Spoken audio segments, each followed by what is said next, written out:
Lord, Heavenly Father, tonight we ask you to be able to meet the Father, that we do your will in a city business. It's pleasing to you, Father. And Father, we ask you to be with those that are sick, Father, tonight, and keep your hands upon them. Use never pray. Amen.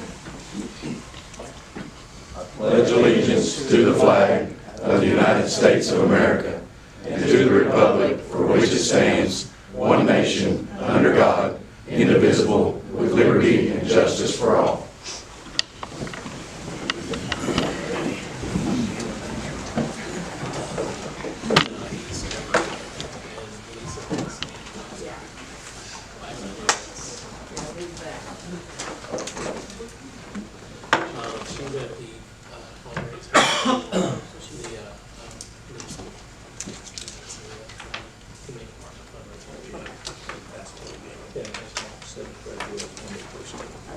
Oh, there you go. Okay. All right. In your packet, you had the minutes of the October 18th, 2022. We got a motion and a second. All in favor? Aye. Oh, okay. All right. Committee reports. Chamber. Good evening, Mayor and Council. Mine is short. For a few months we've been talking about eclipse and we have our glasses in, so I just brought a sample of each to show you. These are viewers which will be good for children, especially those with eyeglasses, or even adults with eyeglasses. That way you're not having to, you know, wrestle with these, especially little kids.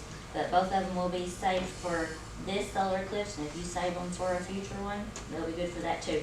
They have our Kennett logo and visit Kennett.com, so no matter wherever they end up, we hope that people will use that as a resource to come back to our visitor site, which lists all of our lodging, dining, and recreation activities for a weekend in Kennett. And we will just hold on to these till we get closer to time. There is an eclipse that we will be in partial of in October of 2023. Some people are using that on their promo material. I chose not to because we're just in the edge of that, not in the totality. So we're going to be, the big show is going to be in April 2024. So we're not going to start distributing these just yet because I feel like if we do, by the time we get to the big day, they'll be gone. So these will just be on hold for now at the chamber office. We have 7,000 pairs of glasses and 3,000 pairs of viewers. And then when I pulled those out, I lost my space. Oh, here it is. We are in Q2 for advertising, and we have 2 statewide magazine ads running. This is Missouri Life magazine, November, December issue. We're focusing on duck hunting this quarter, and we will on Q3 as well. A quarter-page ad in Missouri Life, and Showing Missouri will be a full page later this month.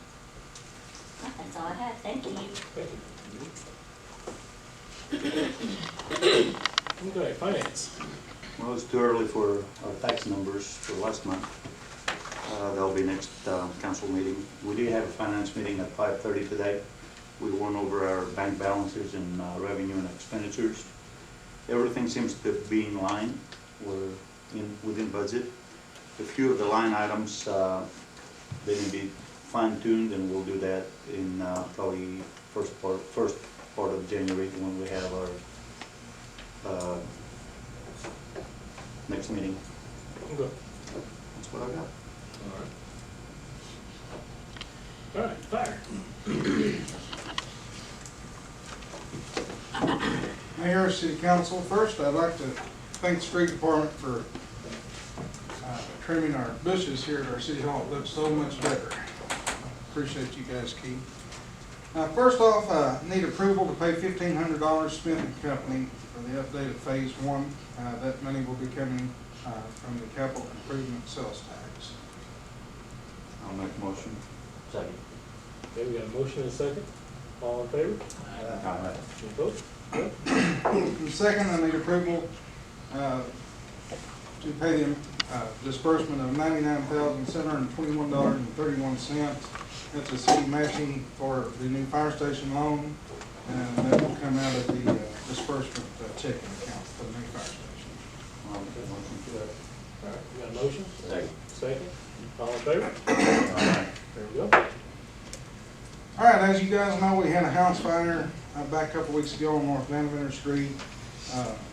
That house fire, I wasn't here. I was going to a meeting that we talked about for that EMPG stuff.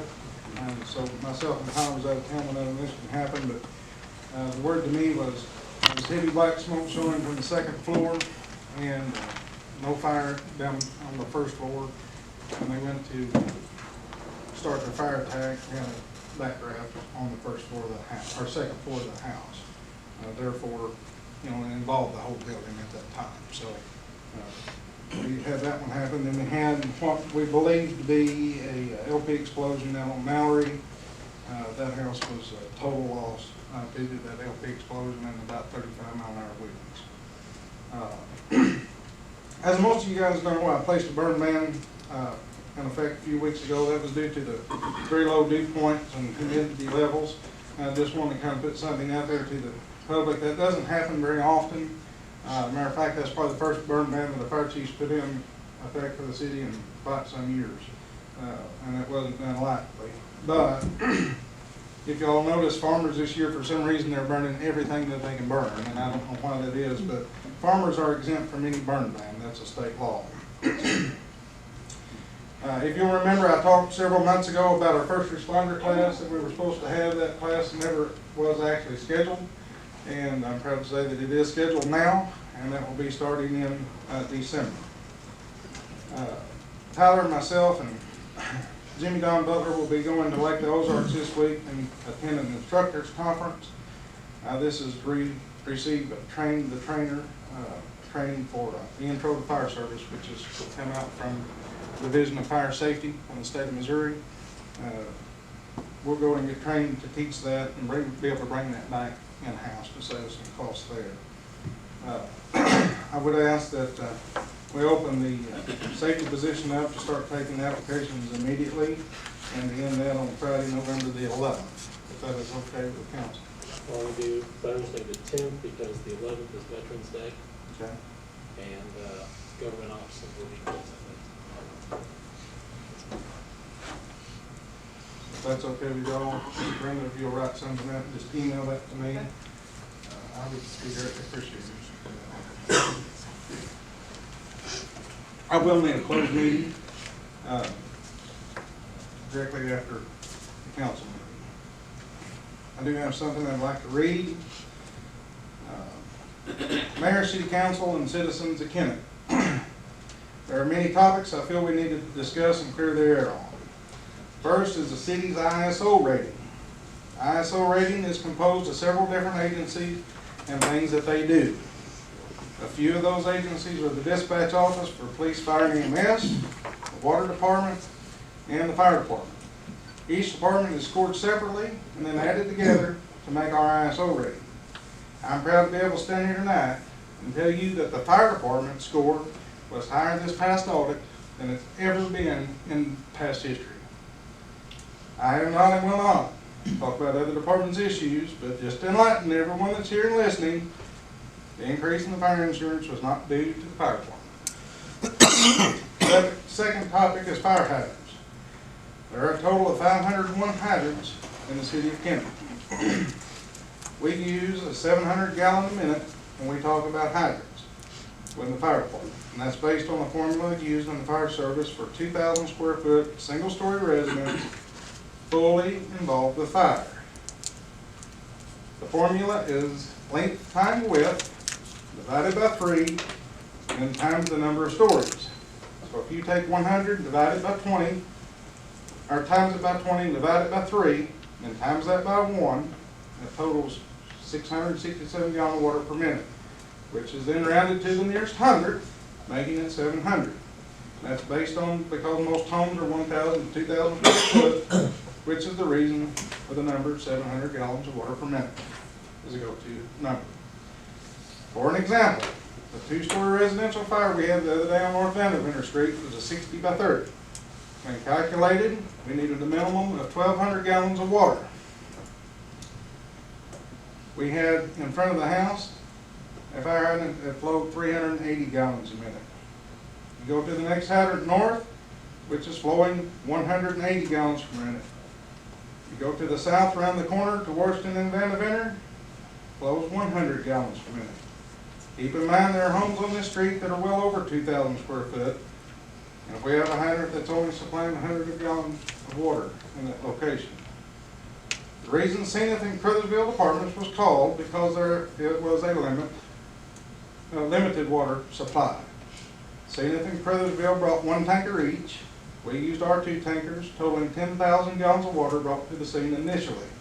The drop tank was put in place to dump the water, and when each truck was emptied, it went to another spot in town to refill, keeping adequate water at our truck. We did try to hook to the hydrant adjacent to the residence, which was used at a recent fire with the same results. The hydrant was used, however, to supplement the engine's internal tank to ensure we would always have 750 gallons of water on board our truck in case something bad were to happen. Like I said earlier, this fire was a little bit different due to there being a backdraft which caused damage to the structure, compromising the integrity and safety of the building. Manpower is always an issue with any fire, especially a 2-story residence or larger. I'm thankful that no one was hurt or killed. I will not stand here tonight and tell you that if we would have had a 1,000 gallon per minute hydrant at the scene that we could have saved the building, because in all reality, we done everything that we could do. I think the fire department did a great job in doing what they did while staying safe. To dispel one rumor, the fire department's location to that house has no bearing on this issue. The water supply is not an issue that has just arose. It has been an issue stemming back to the 80s, 90s, and maybe even further. Chief Millard addressed this issue back in the 90s to no avail. Matter of fact, he was almost fired. This being a problem for several decades will take time to fix and will not happen overnight. After meeting with CLGW, I was advised that they're aware of the issue and they are working towards a solution. It is unfortunate that we had 2 fires at the same location using the same hydrant with the same results. And that's why we're just here discussing all this tonight.